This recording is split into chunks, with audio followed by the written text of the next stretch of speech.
એક આ લીલું ટી શર્ટ લઈ લઉં, એક આ લાલ ટી શર્ટ લઈ લઉં, એક આ બ્લુ ટી શર્ટ હોતે લઈ લઉં, આ કાળો શર્ટ લઈ લઉં.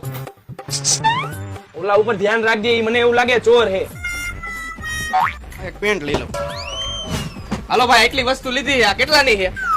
3000 રૂપિયાની. કાંઈ વાંધો નહીં, પૈસા દઉં તમે આ થેલીમાં નાખો. એટલે અમે કોઈને મફતમાં નથી દેતા, તારે એના અલગથી પૈસા દેવા પડશે. ના ભાઈ, મારા ખાતામાં ખાલી 3000 રૂપિયા હે, તો મારે થેલીના પૈસા કેમ દેવા? અને આ હું કપડા હાથમાં લઈને જાઉં તો હારો ન લાગુ ને. થેલી લઈ આવ ઘરેથી, કઈ હું મારા ઘરના પૈસા નાખીને તને થેલી ન આપું. અરે ભાઈ, ઘર તો મારું બહુ આઘું હોય અને ઘરેથી થેલી લઈ આવવામાં ટાઈમ એટલો લાગશે. અરે મારે બીજું કઈ નથી સાંભળવું, તારા ગીચામાં હોય ને બધું કાઢ, પણ તું મને થેલીના પૈસા દે. આ ઉભો રે.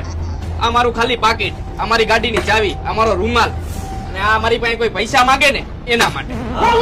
અરે ભાઈ, નથી જોતા થેલીના પૈસા. સમજી ગયો, પણ તું બહુ મોડો સમજો. થેલીના તો શું, પણ હવે આ કપડાના પૈસા નથી દેવા. ફટાફટ કર પેક.